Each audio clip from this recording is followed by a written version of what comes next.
आजची सभा मोठी आगळीवेगळी आहे. अध्यक्ष महोदय, अशी सुरुवात करायला मला संधी नाही आहे. त्यामुळे खरं तर आजच्या सभेचे तुम्ही सर्वच अध्यक्ष आहात असं मी मानतोय. पण आजच्या या विषयाकरता मी जे इथे तुमच्यासोबत प्रबोधन नव्हे उद्बोधन करायला येण्याचं मान्य केलं, ते संस्थेचे संचालक आणि त्यांचे सहकारी यांच्या विनंतीवरून.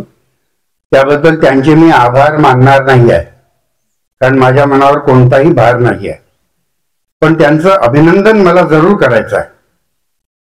ते अभिनंदन करण्याचं असंच औपचारिक केवळ शाब्दिक प्रयोजन नाही आहे. ते कसं ते मी पुढे सांगेन. पण सर्वात आधी माझ्या परिचयात जी गोष्ट एक सांगण्याचं ते विसरले, तेवढी भरपाई मी करून देतो. कारण मला माहित आहे की माझा परिचय काय मी एवढा विख्यात नाही आहे की त्यामुळे सर्वांना परिचय असेल. त्यामुळे एक भर मी घालून दिलेली समयोचितच आहे. ती भर अशी की मी त्या क्षेत्रामध्ये काम करणार आहे ज्या क्षेत्रात काम करणारे स्वतः शेतकरी सुद्धा ते क्षेत्र सोडून तिथून सुटका करून घेऊ इच्छितात. गळ्यामध्ये पडलेला जो फास आहे असं त्यांना वाटतं, तो पाश ते काढून टाकून बाहेर पडू इच्छितात. अशा एका आगळ्या वेगळ्या क्षेत्रामधला मी माणूस आहे. हे माझ्या परिचयात त्यांनी सांगायचं राहिलं. त्याचाही मी थोडा खुलासा पुढे करीन. पण आयोजकांचं सर्वात आधी मला अभिनंदन करायचं याची 3 कारणं आहेत. पहिलं कारण, तुमच्यापैकी बहुतेकांचा शेती हा व्यवसाय नाही हे मला माहित आहे. त्यामुळे इथे बहुतेक जण शेतकरी नाही आहेत. काही आहेत पण बहुतेक नाही आहेत. पण समाजाचं काम करणारे सुद्धा बरेच जण इथे आहेत. शेती विषयाचं नसेल इतर विषयांचं. असा हा आगळा वेगळा समुदाय जो सामाजिक भावनेपोटी जीवनात काही करू इच्छितात अशा मंडळींचा समुदाय हा. आणि यालाच मुख्य ध्येय मानून स्थापन झालेली आणि पुढे इतकी विख्यात कामं केलेली ही मंडळी आणि ही संस्था सर्च या ठिकाणी यायला मी होकार दिला. याची 3 मुख्य कारणं आहेत. पहिलं कारण, 3 महान योग आहेत आज. पहिला योग, कालच ना 26 जानेवारीला गणराज्य दिन, प्रजासत्ताक दिन, रिपब्लिक डे आपण साजरा केला. दुसरं, आता याच आठवड्यात दुसरं महत्वाचं कारण, पुढील 3 दिवसानंतरच या देशामध्ये शहीद दिन दुःखाने पण माथा उंच करून साजरा केला जावा. महात्मा गांधींच्या खुनाचा तो दिवस आणि त्यानिमित्ताने सर्व शहीदांचं स्मरण करण्याचा तो दिन, शहीद दिन, तोही 3 दिवसाच्या नंतर आहे. आणि तिसरं अगदी वेगळं विवक्षित विशिष्ट कारण, आज ठाकूरदास बंग यांचा स्मृती दिन. हे 3 योग जे आलेले आहेत एका आठवड्यात, हा केवळ योगायोग नाही आहे. मला वाटतं हा फार मोठा सुयोग आहे. आपण सर्वांनी काही बाबतीत या सुयोगाच्या दिनी काही गोष्टींचा विचार आणि जमेल तेवढी कृती करण्याची गरज आहे. ती माझ्या बोलण्यात तुमच्याशी मी संवाद करणार आहे.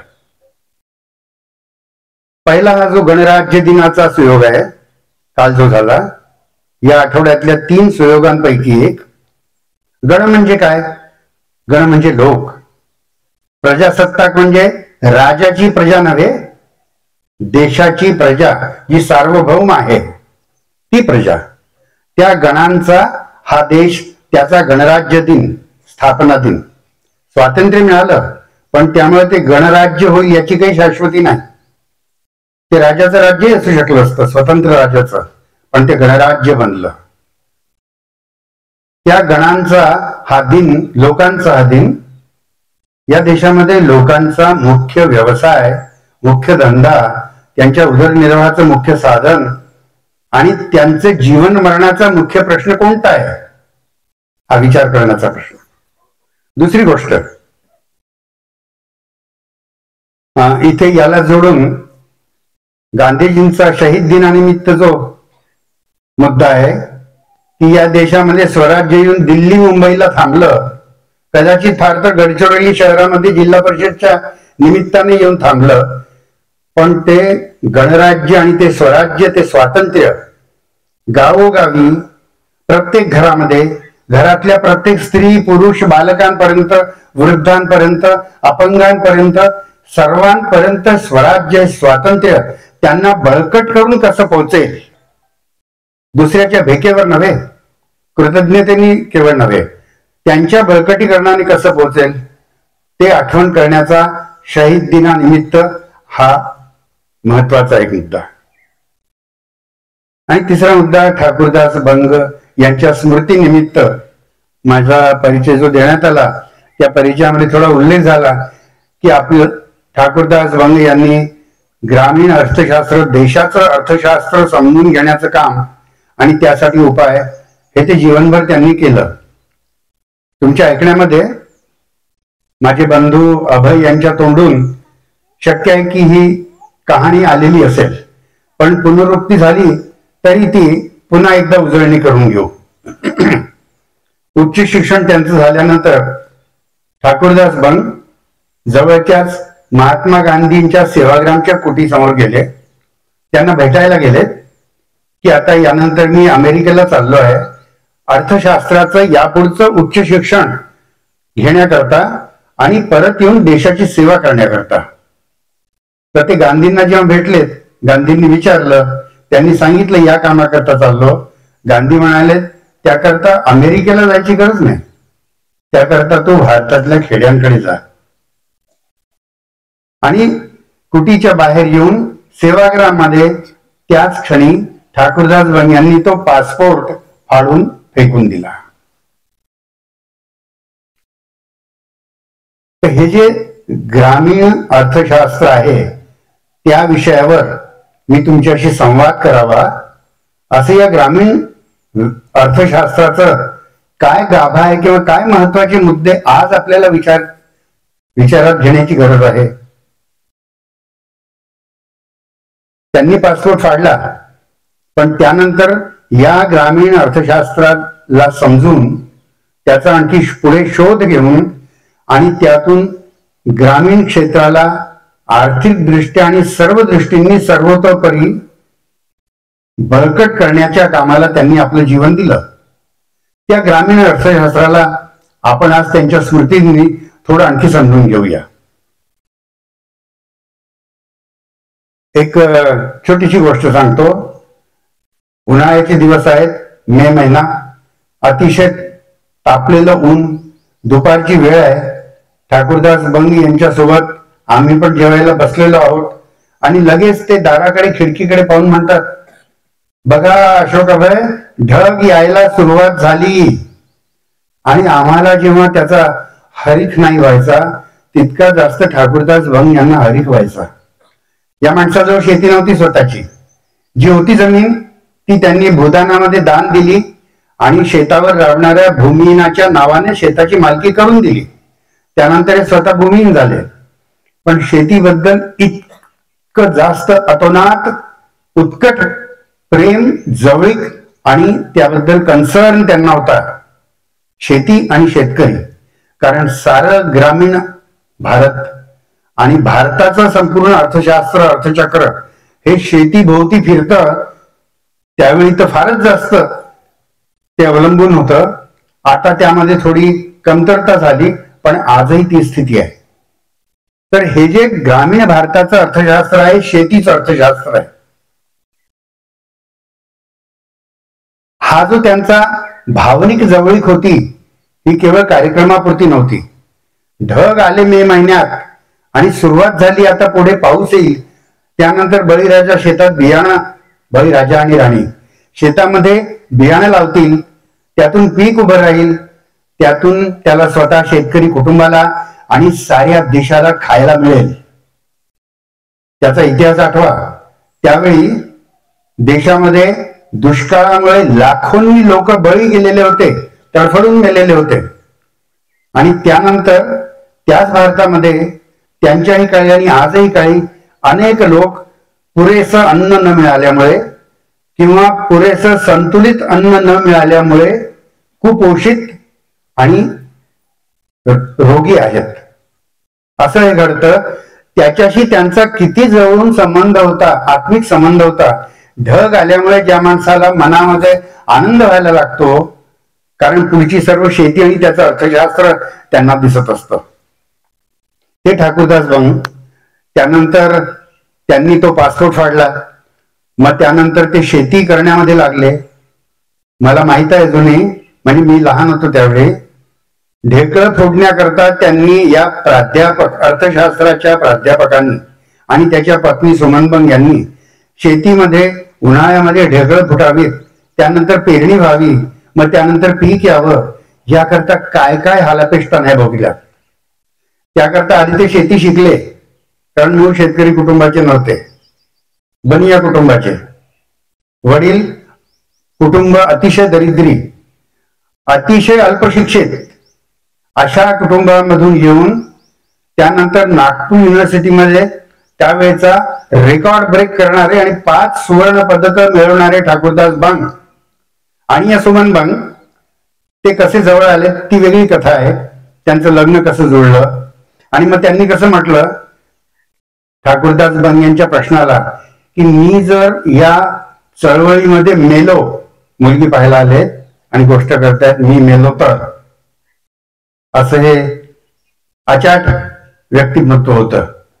तर त्या मुलीने, त्या बाईने, सुमन बंग मुलगीच होती त्यावेळी, तिने काय उत्तर दिलं, तुम्ही मेलेत या चळवळीमध्ये तर तुमचंच काम, हेच काम मी पुढे नेईन, हे उत्तर देणारी ती मुलगी.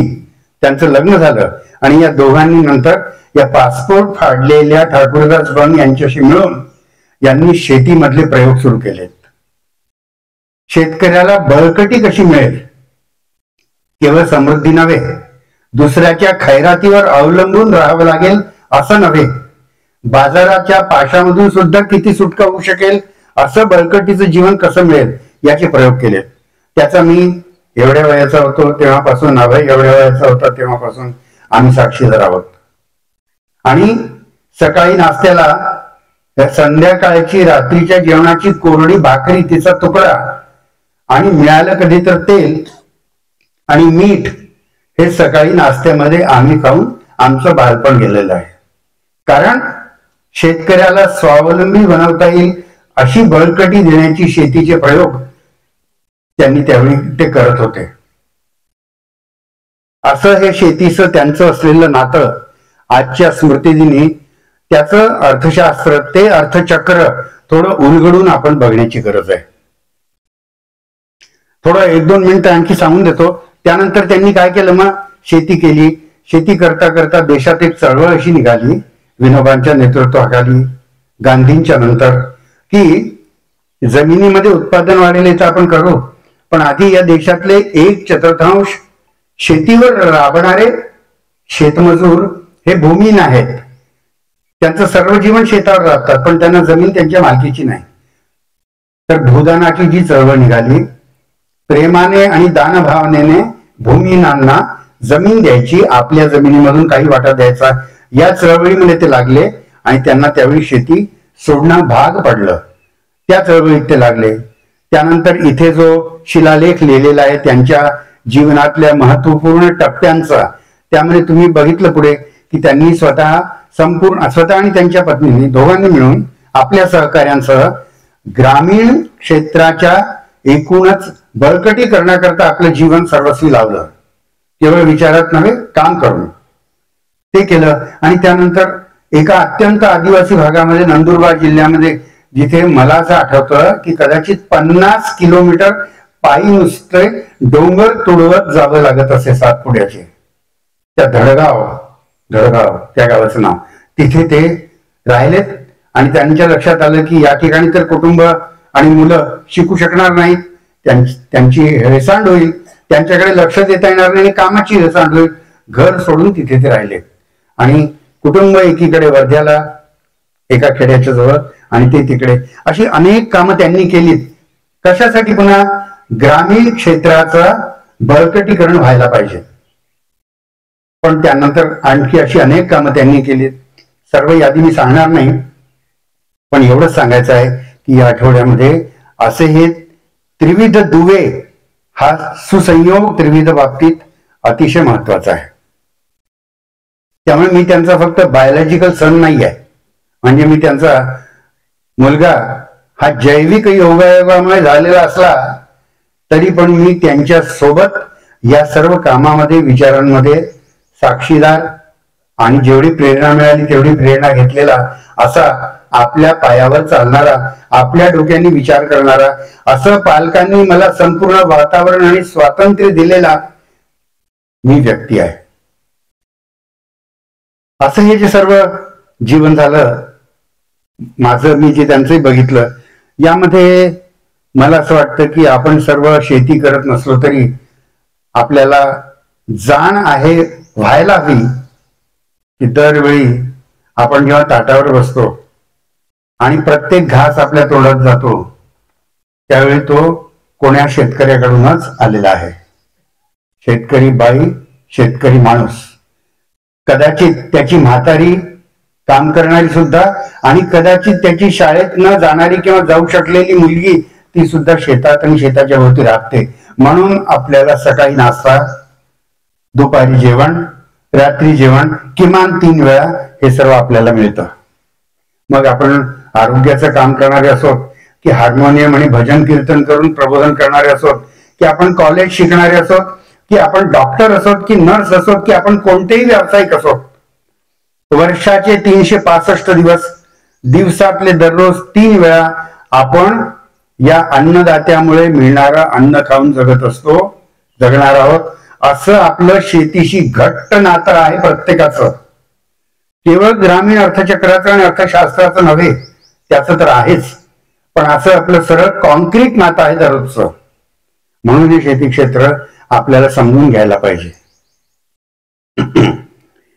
या शेती क्षेत्राला माझी भावना आणि आपल्या समोर ती मी मांडू इच्छितो वंदन करण्याची आहे. का बरं? स्वातंत्र्य मिळालं आणि जेव्हा नियोजन सुरू झालं, पंचवार्षिक योजना सुरू झाल्यात, गणराज्य दिनानंतर हे घडलं. त्यानंतर त्या वर्षाला भारतामध्ये शेतीचं अन्नधान्याचं उत्पादन किती होतं? आपले त्यावेळी आपण तर नव्हतोच, आपले वडीलही कदाचित लहान होते, आपले आजोबा असतील. 1950-52 साली भारतामध्ये अन्नधान्याचं उत्पादन फक्त 5 कोटीच्या जवळपास, 5 कोटी टन इतकं होतं. आज या घडीला, गेल्या वर्षाला 5 कोटीचं उत्पादन या शेतकी क्षेत्राने 33 कोटी टन इतकं करून दाखवलेलं आहे. दुधाचं उत्पादन त्यावेळी 2 कोटी टन होतं, ते आज घडीला या वर्षाला 20 कोटी टन आहे. शेतामध्येच केवळ नव्हे, शेताच्या बाहेरही सकाळी किंवा रात्री गोठा झाडून, शेण सावरून, गाईला दोरी बांधून तिच्या पायाला गाय दुहून वगैरे वगैरे, आणि दिवसाचा रात्र, रात्रीचा दिवस करून जनावरांना राखण करायची, पालन करायचं आणि आपल्या सर्वांना दूध द्यायचं. ते 2 कोटी टन होतं, ते 20 कोटी टन, 10 पट वाढ दुधामध्ये शेती क्षेत्राने करून दाखवली.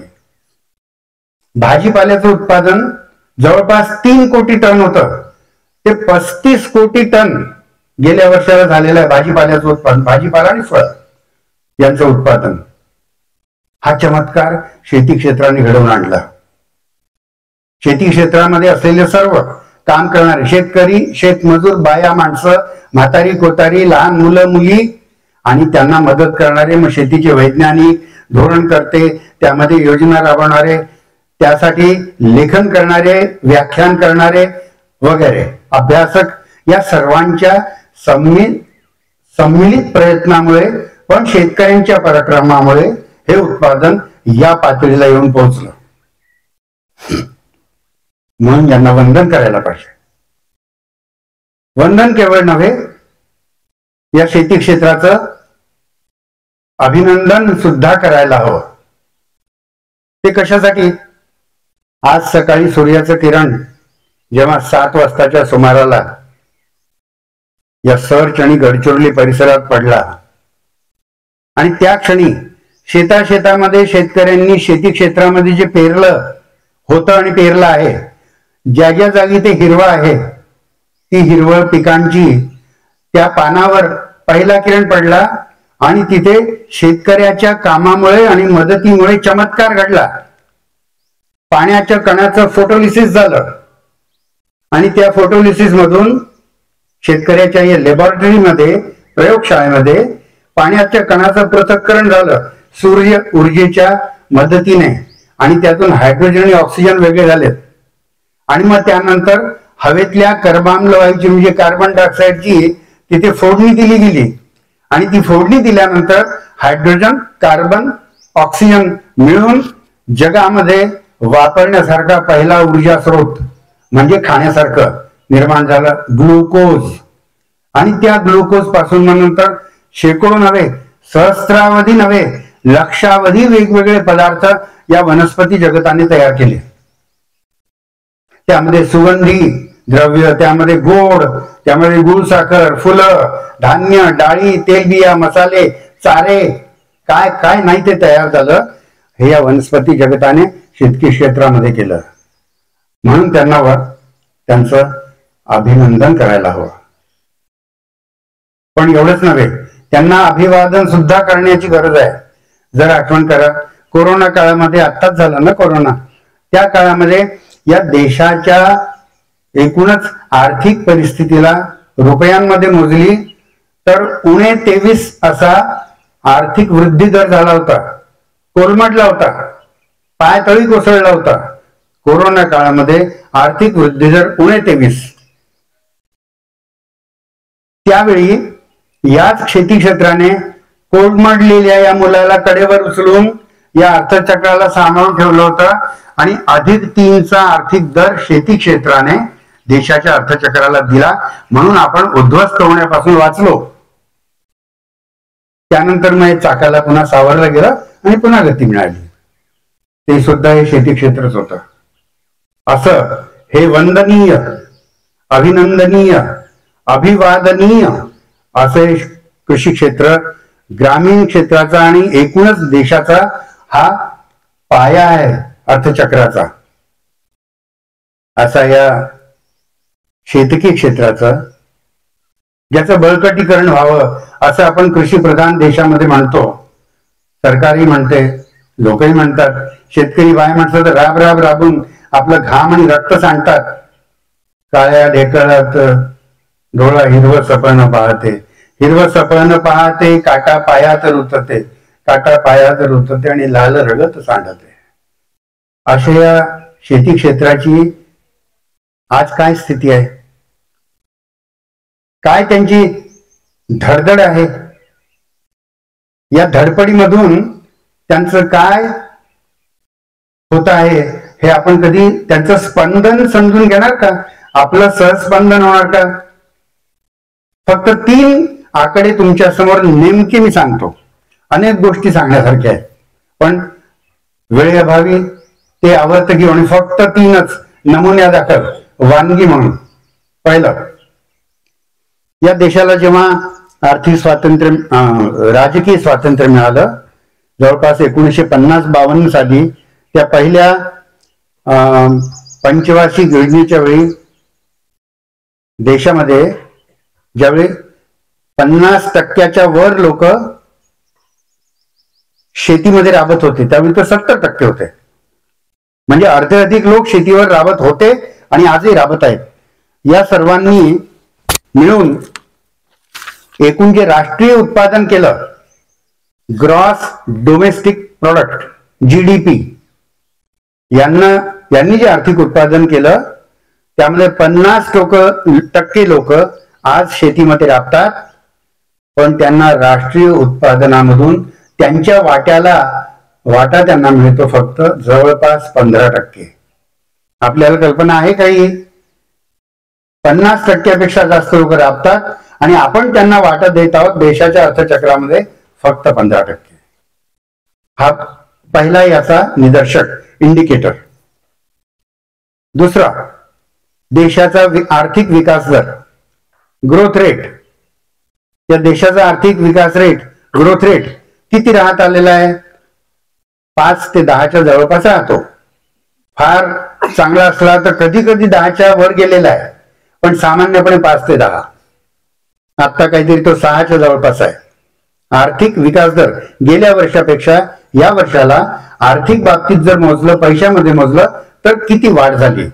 हा जो आर्थिक विकास दर आहे देशाचा 5 ते 10% मध्ये असतो, जवळपास सर्वांना मिळणारा हिस्सा, वाढीचा हिस्सा. पण शेतकऱ्याच्या वाट्याला, शेतीच्या वाट्याला 1, 2, 3, क्वचित कधी 4% असा आलेला आहे. म्हणजे तुम्ही बघा, देशाचा विकास दराच्या चौथा हिस्सा फक्त विकास दर आपण शेतीला देत आहोत. हा दुसरा निदर्शक जीडीपी, ग्रोथ रेटचा. आणि तिसरा, नियोजनामध्ये तरतूद आपण किती करत आहोत या देशामध्ये. आपण निवडून दिलेलं सरकार, ज्याला कोणी तुम्ही मत दिलं त्या प्रतिनिधींनी आणि त्यांच्या सरकारने, ते कोणत्याही पार्टीचं असो, आताच्याही पार्टीचं धरून, या लोकांनी जे सरकार बनवलं त्या सरकारांनी नियोजनामध्ये सुरुवातीपासून देशाच्या बजेटामध्ये किती तरतूद केली शेती क्षेत्रासाठी. अर्धेपेक्षा अधिक लोक शेती क्षेत्रात लाभतात आणि त्या नियोजनामध्ये त्यांना तरतूद देश स्वतंत्र झाला तेव्हा 15% होती बजेटमध्ये. इथूनच अन्याय आहे बरं का. 50%पेक्षा अधिक टक्के लोक शेती क्षेत्रात राहणार, नियोजनामध्ये त्या शेती क्षेत्रासाठी तरतूद 15%. आणि आज घडीला आजच्या सरकारने ते कुठे रसातळाला पोहोचवलेलं आहे, पायदळी तुडवलेला आहे. आता साधारणपणे 2 ते 3% एवढी तरतूद आहे शेती क्षेत्रासाठी. म्हणजे 100 रुपये जर बजेटमध्ये खर्च होतील तर त्यामधले फक्त 2 ते 3% एवढी भीक शेती क्षेत्राला मिळणार आहे.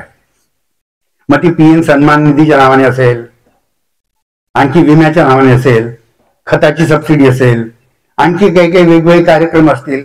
पण त्या सर्वांमध्ये सर्वात मोठे आहे लोकांचे पगार. कसे पगार? तुम्ही आता एवढ्यात बातमी वाचली का?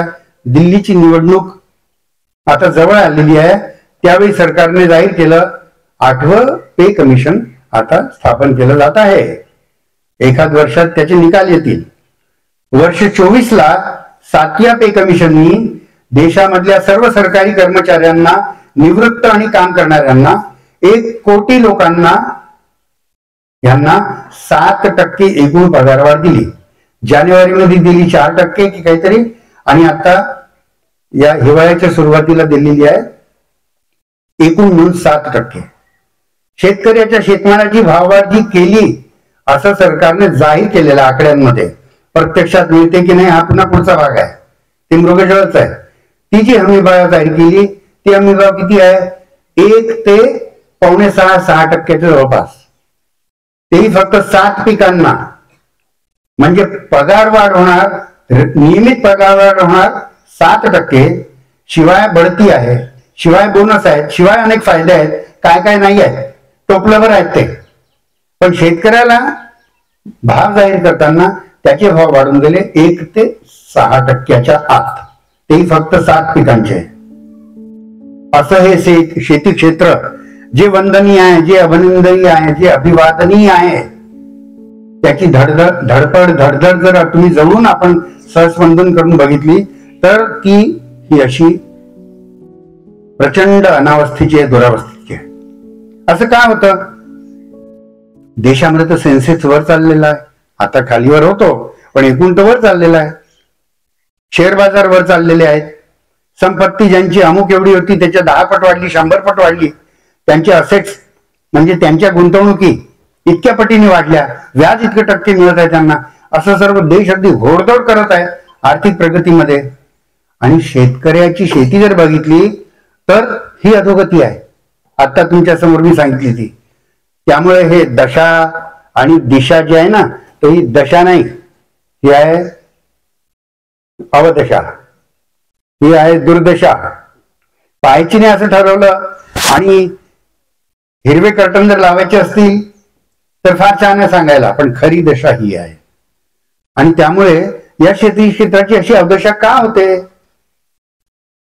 हे असं जे इंडिकेटर्स, हे 3 तुमच्या समोर वानगी दाखल मी सांगितले, हे असं होण्याची हिंमत या देशामध्ये का होऊ शकते? शेती क्षेत्र, शेतकी प्रधान देश म्हणून मानवला जाणारा, जात आलेला हा देश अशा तऱ्हेने का वागतो? शेती क्षेत्राची सावत्रपणे का वागतो? आपण सर्व, आपलं सरकार असं का वागताय? याचं सर्वात एक प्रमुख कारण कोणतं आहे ते मी सांगतो. त्याचं कारण आहे,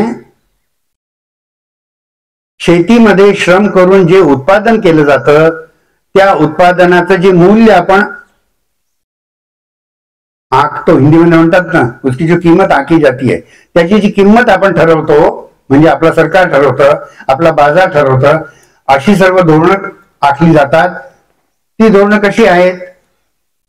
ती धोरणं अशी आहेत की जो हमी भाव, हमी म्हटलं त्याला हा शब्द चूक आहे मुळात, ते खरं आहे MSP, मिनिमम सपोर्ट प्राइस, हा हमी भाव नाही आहे. आणि जाहीर करून, आकड्यामध्ये जाहीर करून काय होतं? लागतं काय त्याला जाहीर करायला? पण तो खरा मिळतो का शेतकऱ्यांना? त्याच्या सर्व पिकांना मिळतो का? त्याच्या आणि तिच्या सर्व पिकांना मिळतो का तो हमी भाव? तो किमान आहे, त्याच्या खाली जायला नको, त्याच्या वर मिळायला हवा. तो किमान समर्थन मूल्य हे सुद्धा मिळतं का? कसं जाहीर होतं हे? ही लूट कशी घडते याचं फार रंजक आणि अतिशय बोचरं हे समजून घ्यायला पाहिजे. शेतीमालाचे भाव ठरवण्यासाठी शेती खर्च पहिले काढला जातो, त्यासाठी कमिशन आहे देशात, agriculture price and cost commission. या कमिशनद्वारे जे भाव ठरवले जातात, राज्यांकडून शिफारशी जातात, त्यावर आधारित भाव ठरवले जातात. ते भाव कसे ठरतायत? शेतीचा सर्व खर्च धरायचाच नाही, म्हणायचं आम्ही शेतीचा खर्च धरलेला आहे, पण सर्व खर्चाचे भाव धरायचे नाही. शेजारच्या शेतकऱ्यांनी धान पिकवला, भात पिकवला, त्या सर्वाचे खर्च धरलं असं सांगायचं, पण त्याचे खर्च धरायचे नाही, जाणून बुजून, समजून उमजून नाही म्हणायचे, धरायचे. कोणते भाव? याची मोठी लांब कथा आहे, पण थोडक्यात सांगतो. सुरुवातीला फक्त कोणते खर्च धरले जायचे?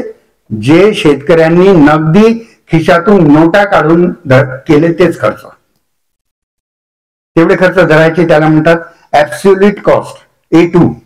ते फक्त धरायचे, त्याशिवाय बाकीचे खर्च नाही. पैशामध्ये जो खर्च केला तो खर्च. पण अरे बाबा, शेती कधी केली असेल तर समजेल तुला, फक्त शेतकऱ्याला मजुरी बाहेर द्यावी लागत नाही. स्वतः शेतकरी, शेतकरी मालकीन, त्याची आई म्हातारी, तिची मुलगी, मुलगा, अशा अनेक जण शेतीत राहतात. घरचे लोक, त्यांची मजुरी धरायची नाही. त्यांनी फुकटात वीट बेगारासारखं राबायचं. त्यांची मजुरी धरायची नाही, म्हणून कुटुंबाचे श्रम धरायचे नाहीत. कुटुंबाच्या गोठ्यामधून जे शेणखत आलं त्याचा खर्च धरायचा नाही. त्यासाठी जे शेतकरी राबले ते खर्च धरायचे नाही. घरचं बियाणं असलं तर त्याची खर्च धरायचे नाही. अशा तऱ्हेने हे मधले जे दुसऱ्या प्रकारचे खर्च आहेत हे खर्च धरायचे नाहीत. आत्ता कुठे गेल्या काही वर्षांमध्ये खर्च धरायला लागले. त्याला म्हणतात FL खर्च, फॅमिली लेबर एटसेट्रा. कुटुंबाचं श्रम आणि त्याचे अनुषंगिक इतर खर्च, खत, बियाणं, पाणी, विहिरीचं, हे खर्च धरायचे नाहीत. ते आत्ता धरायला लागले. म्हणून A2 म्हणजे ऍब्सोल्यूट खर्च, नगदी खर्च. FL म्हणजे फॅमिली लेबर एटसेट्रा, म्हणजे फॅमिली मधून आलेलं निविष्ठा, इनपुट खर्च, ते आत्ता कुठे धरायला लागले. इतके 70 वर्ष लूट केली, त्यानंतर आत्ता कुठे धरायला भाग पाडला तेव्हा बाहेर धरायला लागले. पण तरी अजून दुसरे खर्च आहेत, इतर सर्व धंद्यामध्ये धरले जातात. इतर धंद्यामध्ये लावलेल्या भांडवलाचं व्याज धरलं जातं. इतर सर्व धंद्यामध्ये लावलेल्या एकूण गुंतवणुकीचा घसारा धरला जातो. शेती लावली तर शेतीचं किमतीचं व्याज धरलं जाईल. ती शेत विकून जर बँकेत पैसे टाकले असते तर 1 लाख रुपये मिळाले असते. 1 लाख रुपयाचं व्याज न घेता त्या शेतकऱ्यांनी स्वतःची जमीन ठेवली, ती शेती केली तिच्यावर, मग त्याचं व्याज त्याला मिळालं असतं ना, पण ते नाही धरायचं. असे अनेक खर्च धरायचे नाहीत. बाजाराला गेला माल विकायसाठी तो खर्च धरायचा नाही, बसचं भाडं धरायचं नाही, त्या दिवसाची जी मजुरी राहिली ती धरायची नाही. नंतर पटवाऱ्याला लाच द्यावी लागली, त्याशिवाय काम होत नाही, सातबाराचा उतारा मिळत नाही, तो खर्च धरायचा नाही. पटवाऱ्याकडे गेलं तेव्हा एकदा नाही, दोनदा नाही, चारदा नाही, किती वेळा, 7-7 वेळा जावं लागतं तरी काम होत नाही.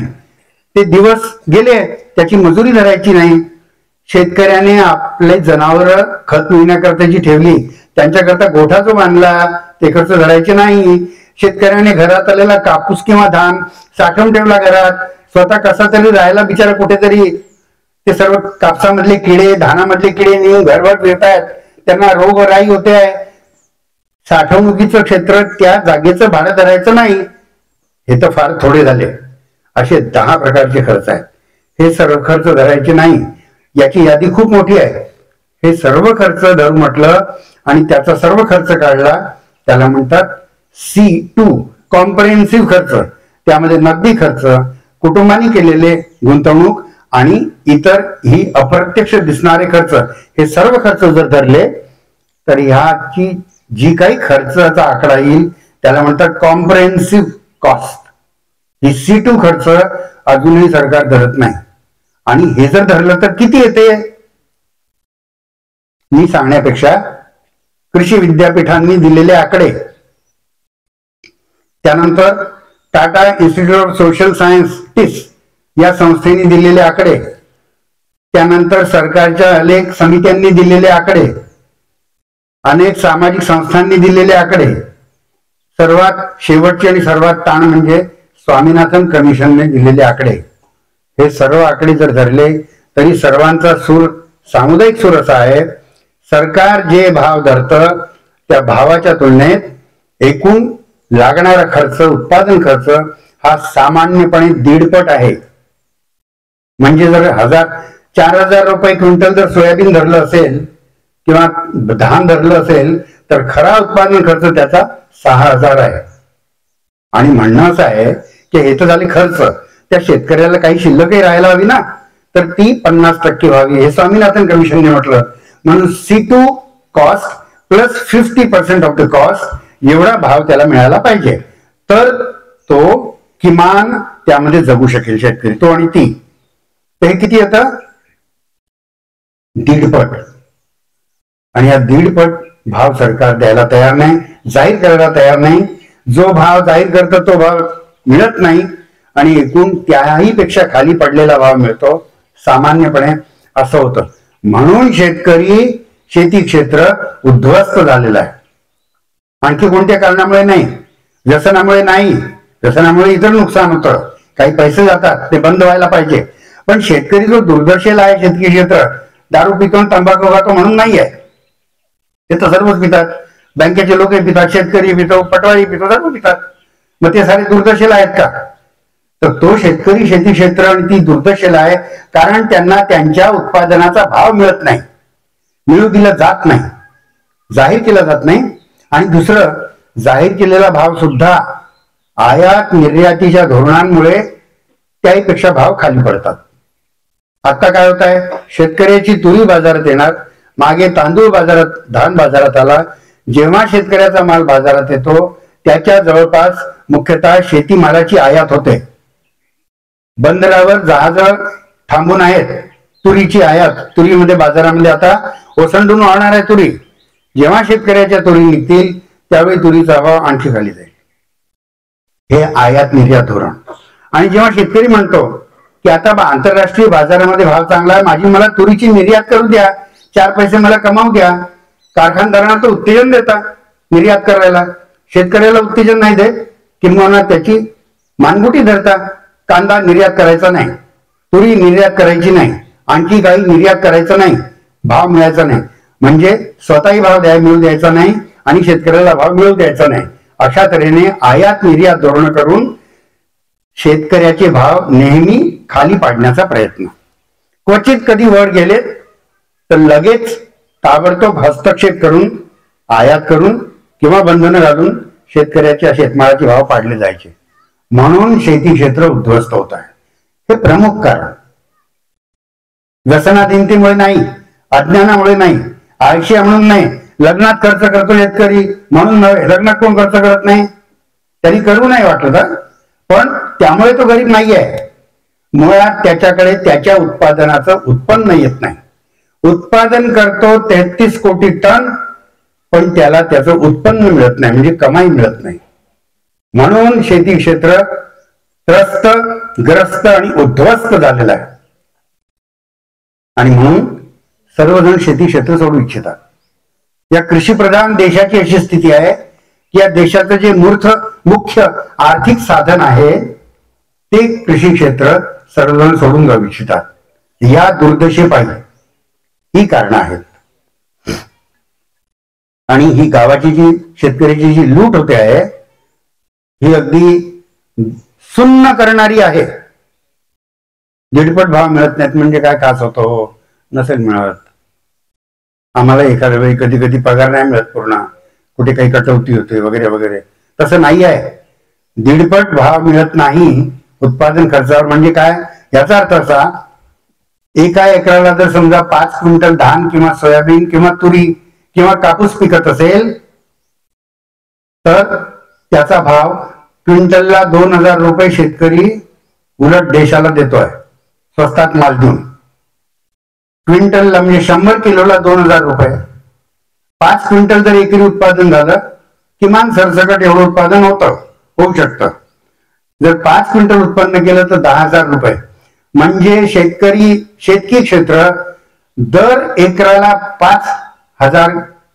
10,000 रुपये हे देशाला फुकटचे घाऊ घालत आहे.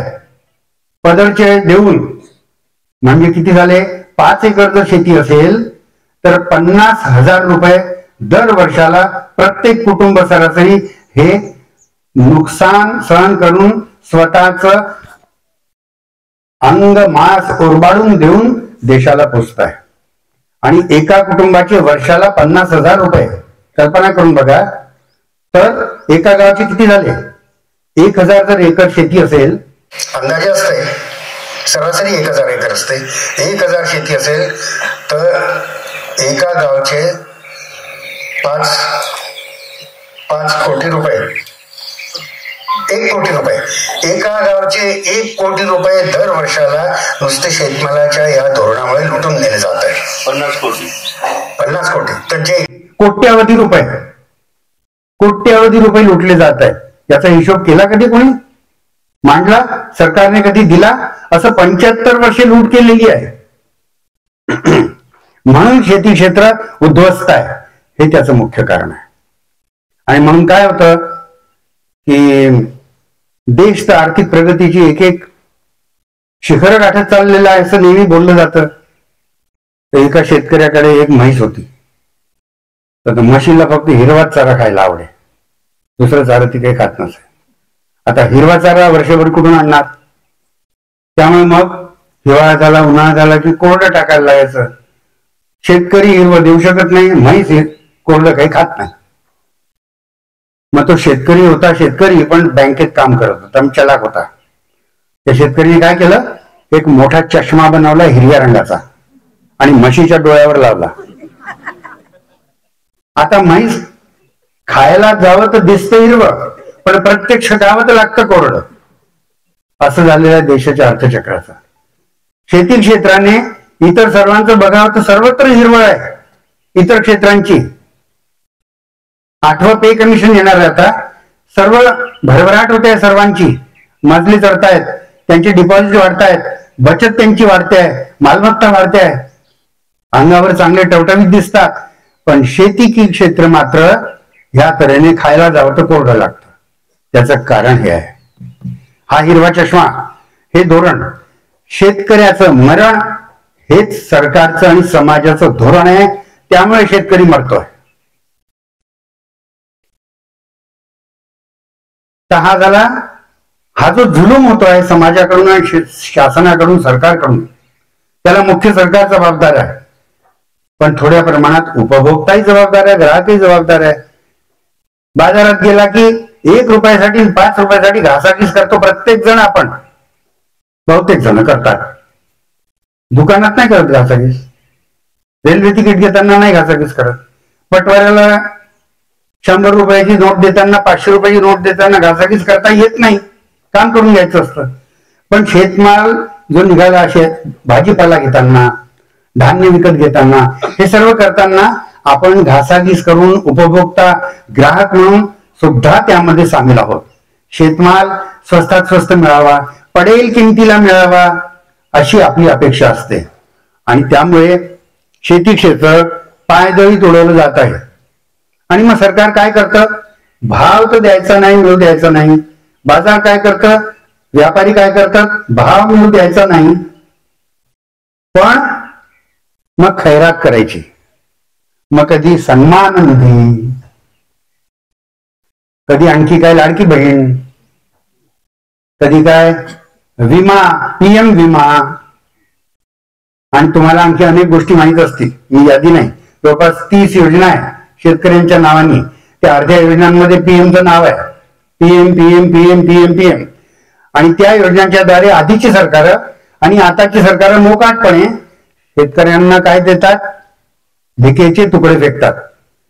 त्यांचे 50,000 रुपये लुटून न्यायचे दर वर्षाला आणि त्यांना 2-5 हजार रुपयाची भीक द्यायची. असं झालं की हातामध्ये भिकेचा वाडगा घेऊन आपल्याच मारेकऱ्यांच्या दारासमोर खाली मान घालून तिष्ठत राहायचं. असं या शेती क्षेत्राची स्थिती आपल्या समाजाने, सरकारने करून ठेवलेली आहे. असं हे जे ग्रस्त त्रस्त उद्ध्वस्त शेती क्षेत्र आहे, याला जर बळकट करायचं असेल, उभारी द्यायची असेल, तर काय करायला पाहिजे? काय करण्यासारखं आहे? काय उपाययोजना करण्यासारखी आहे? कशी सोडवणूक होऊ शकेल?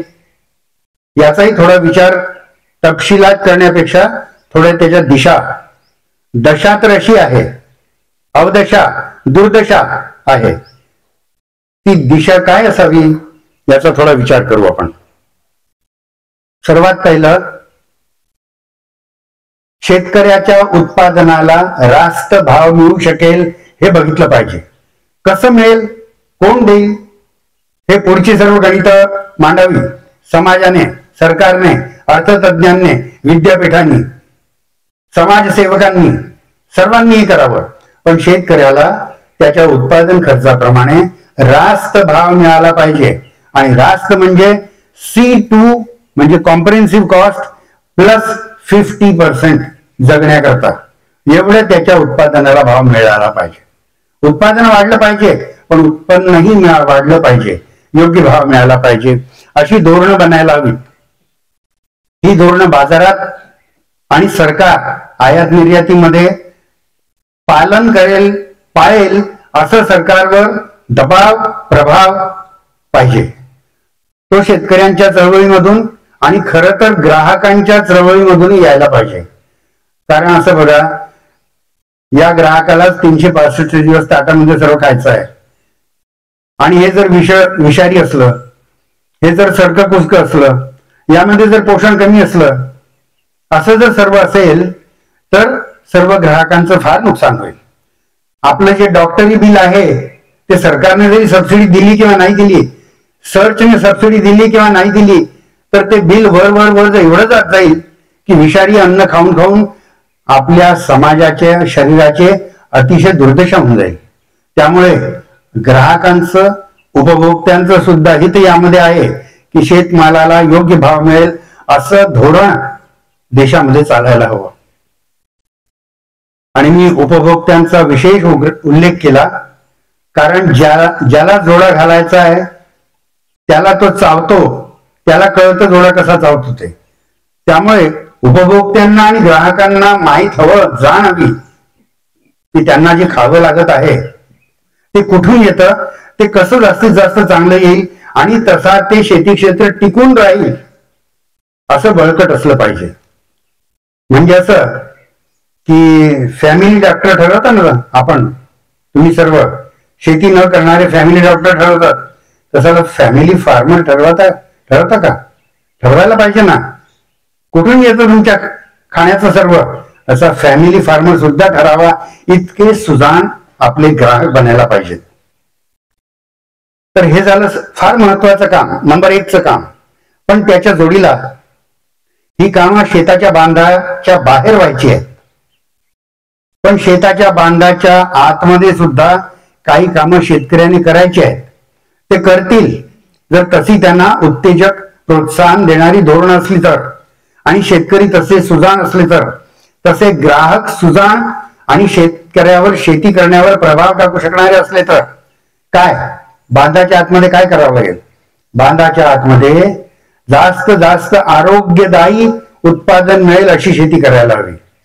शेती अशी करायला हवी की शेती करणाऱ्याच्या कुटुंबामध्ये पुरेसं चांगलं, पुरेसं आणि ब्रॉड फूड बास्केट असेल, चौरस आहार असेल, असं त्यांच्या घरात खाद्यान्न त्यांना वर्षभर मिळू शकावं आणि ते ग्राहकाला देऊ शकावे. विषमुक्त, ताजं अशा तऱ्हेचं खाद्यान्न त्यांनी देऊ शकावं असं ग्राहकांनी, उत्पादकांनी बघावं. त्याकरता पुरेसे योग्य भाव द्यावेत. आपल्या मनात असू द्यावे असं बाजारातून धान्य घेताना, भाजीपाला, फळं घेताना थोडं शेतकऱ्याला कसा याचा वाटा जास्त जाऊ शकेल. व्यापाऱ्याला तर काही जावा, शेतकऱ्याला कसा जास्त जाईल. म्हणून मी म्हटलं फॅमिली डॉक्टर सारखा फॅमिली फार्मर असं सर्व करता येईल का? हे ग्राहकाच्या, उपभोक्त्याच्या, आपल्या सर्वांच्या अतिशय हिताचं आहे. हे व्हावं असा माल शेतकऱ्यांनी पैदा करावा, हे आपण पाहावं, याची आपल्याला जाण असावी. याकरता आपण मतदाता म्हणून सरकारवर दबाव टाकावा. सरकारने अशी धोरणं बनवावी असा मतदात्यांनी दबाव आणावा. शेतकऱ्यांनी आणि मतदातांनी सर्वांनी मिळून असं सरकार निवडून द्यावं की ते दिल्लीच्या बाहेर 700च्या वर शेतकरी शहीद झालेत इथपर्यंत शेतकऱ्यांचा आवाज ऐकायचा नाही, दुर्लक्ष करायचं, अशा तऱ्हेचं सरकार नको. संवेदनशील सरकार हवं. असं आपण अशा सरकारला मत द्यावं.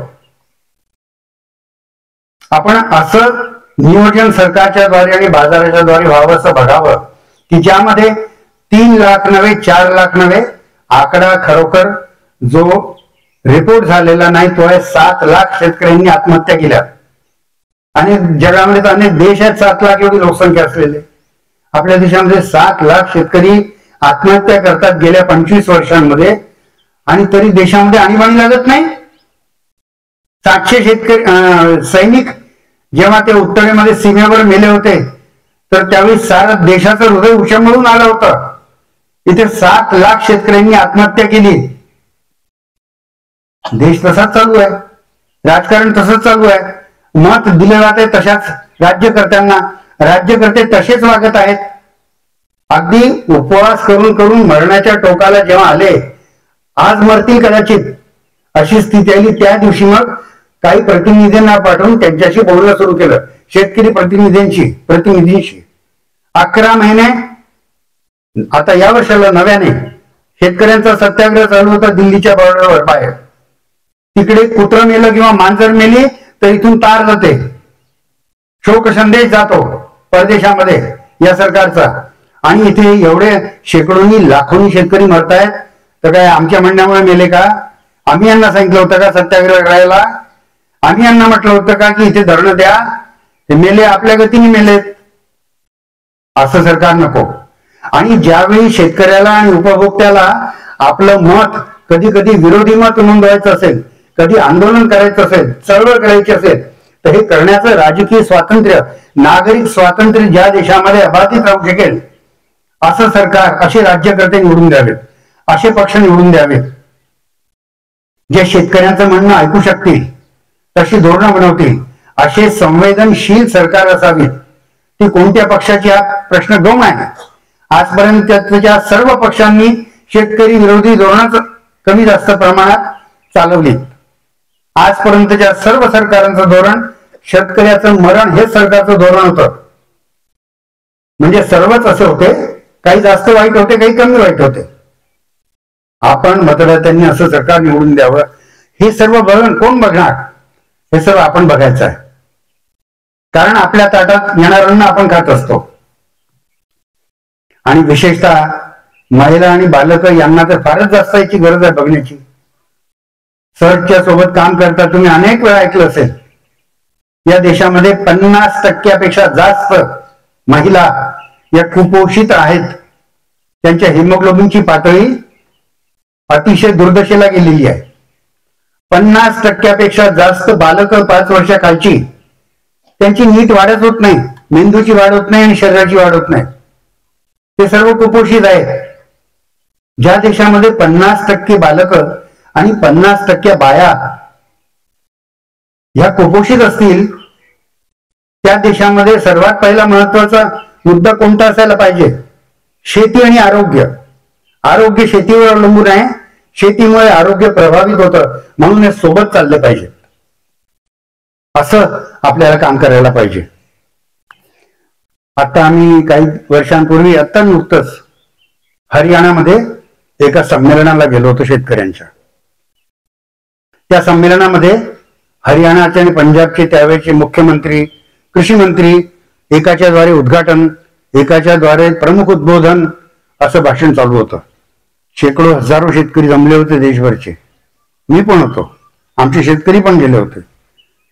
ते उद्घाटन भाषणामध्ये ते प्रमुख म्हणजे एक तर मुख्यमंत्री किंवा शेती मंत्री ते म्हणाले, तुम्हाला माहित आहे का या भारतामध्ये हरित क्रांती घडवून धान्याचं कोठार, गव्हाचं कोठार आणि तांदळाचं कोठार आमच्या प्रांतांमध्ये पिकवलं जातं. गहू आणि तांदूळ हरियाणा आणि पंजाबमध्ये, हे सर्व तुम्हाला माहित आहे. आपला गहू आणि तांदूळ बऱ्याच वेळा हरियाणा आणि पंजाब मधलाच असतो. पण ऐकून घ्या, आम्ही स्वतः आणि या राज्यामध्ये आमच्यामधले बहुतेक सुजाण लोक हरियाणा आणि पंजाबचा गहू आणि तांदूळ खात नाहीत. कारण त्यांना माहित आहे इतकं विष शेतीमध्ये आम्हाला टाकावं लागतं, कसं बस जगावं आणि उत्पादन मिळावं म्हणून. कारण भावच असे कमी मिळतात, इतकं आम्ही विष टाकतो. त्यामुळे आम्हाला माहित आहे की हे अतिशय विषारी आहे. मग आम्ही काय करतो, आम्ही मध्य प्रदेश मधल्या किंवा महाराष्ट्र मधल्या दूरवरच्या आदिवासी भागांमधलं किंवा अर्धविकसित भागांमधले गहू आणि तांदूळ विकत बोलावून तिथले गहू आणि तांदूळ खातो. आमच्या हरियाणा पंजाब मधले खात नाही आम्ही. हे त्या हजारोंच्या शेतकरी संमेलनामध्ये मुख्यमंत्री की अन्न देशात त्या प्रांताचे कृषी मंत्री बोलत आहेत जाहीरपणे. ते जाहीर बोलले, माझ्या कानाने मी ऐकलं, माझ्या डोळ्यांनी पाहिलं. इतकंच नव्हे, वर्तमानपत्रांमध्ये आलं. अरे उपभोक्ता बाबा, राजा, उपभोक्ता राजा कधी सावध होणार रे? ताटामध्ये काय येत आहे, काय पितो, काय खातो, कुठलं दूध येत आहे, त्या गाईला काय खाऊ घातलं होतं, काय इंजेक्शन दिली होती. कारण शेतकऱ्याला भाव मिळत नाही.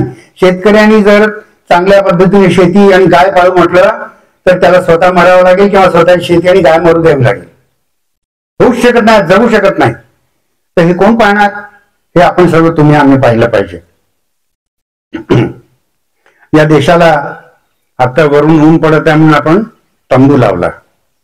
या देशामध्ये दररोज दर चौरस फुटाला, चौरस फूट म्हणजे एवढा, एक हातापेक्षाही कमी, दर चौरस फुटाला दररोज 1200 किलो कॅलरी इतकी सौर ऊर्जा मिळत असते. प्रत्येक चौरस फुटाला. वर्षातले बहुतेक दिवस तिथं पीक असो की नसो एवढी सौर ऊर्जा मिळते. या सौर ऊर्जेतून अमाप समृद्धी निर्माण होऊ शकते. याचा फक्त 1% वनस्पती वापरतात आणि सौर पॅनल वगैरेचा इतका ढोल बजावला जातो. ते 1% किंवा 2% वापरतात. ती सौर ऊर्जा वापरून आपल्याकरता अनेक तऱ्हेचं उत्पादन शेतीमधून आणि जंगलांमधून येतं, पडजमिनीमधून येतं, उत्पादन येतं. इतकी अमाप समृद्धीचा स्रोत आपल्या देशाला लाभलेला, वरदान लाभलेला आहे. पण हे इतकं वरदान लाभून दिव्यत्वाचं काम करणारं हे शेती क्षेत्र, फोटोलिसिस करून आपल्याला तऱ्हेतऱ्हेचे पदार्थ देणारे शेती क्षेत्र, हे अगदी रडकुंडी चालवलं आहे, मेटाकुटी चाललेलं आहे, घायकुटीला आलेला इतकंच नव्हे, मरणासन्न झालेला आहे. 7 लाख शेतकऱ्यांनी आत्महत्या केल्या. त्यापेक्षा अनेक जास्त कोट्यावधी शेतकरी जगायचे, मरायचे वाद राहिलेत म्हणून जगत आहेत. अशा तऱ्हेची बळकटीची शेती शेतकऱ्यांनी करणं बांधाच्या आत शक्य आहे का?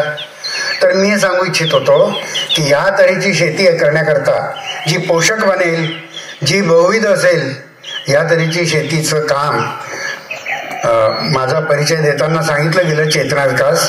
त्या चेतना विकास संस्थेच्या एक कार्यकर्त्या निरंजना मारू इथे आलेल्या आहेत त्या माझ्यासोबत.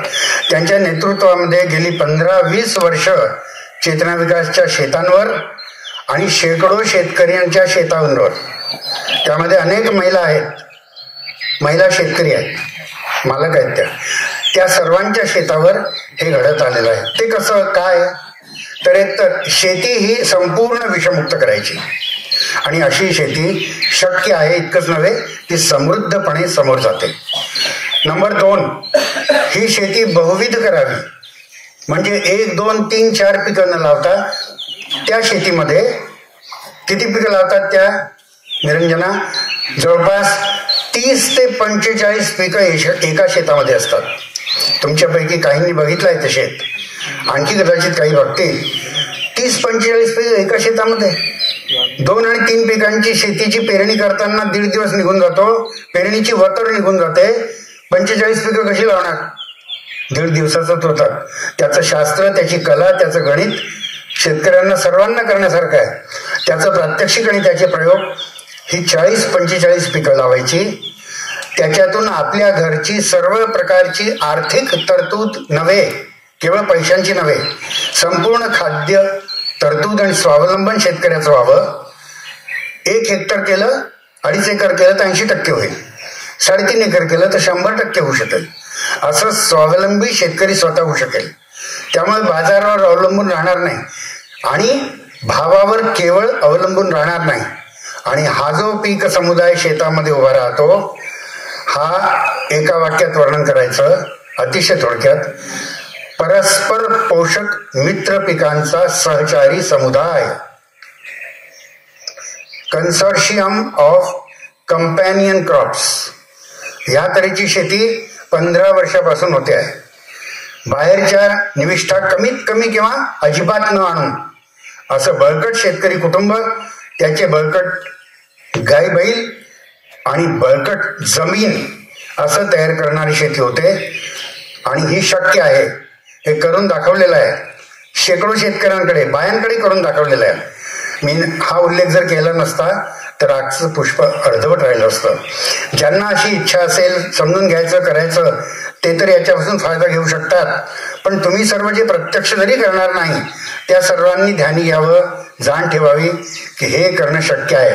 बांधाच्या आत आपण असं करूया आणि की बांधाच्या बाहेर हा लढा करू. अशा तऱ्हेने आपली 2 रथांवर चालणारी ही आघाडी आपण समृद्ध करायची आहे. आपल्याला समजून घेतलं पाहिजे, त्याची जाण आपल्याला हवी, त्याला दाम आपल्याला द्यायला पाहिजे, त्याला सन्मान द्यायला पाहिजे. जाण, दाम आणि सन्मान हे जर आपण दिलं तर, आणि ते द्यावं लागेल, अशी दिशा आपल्याला घ्यावी लागेल. आपल्या देशाला, आपल्या सर्व सुजाण नागरिकांना ही दिशा घ्यावी लागेल.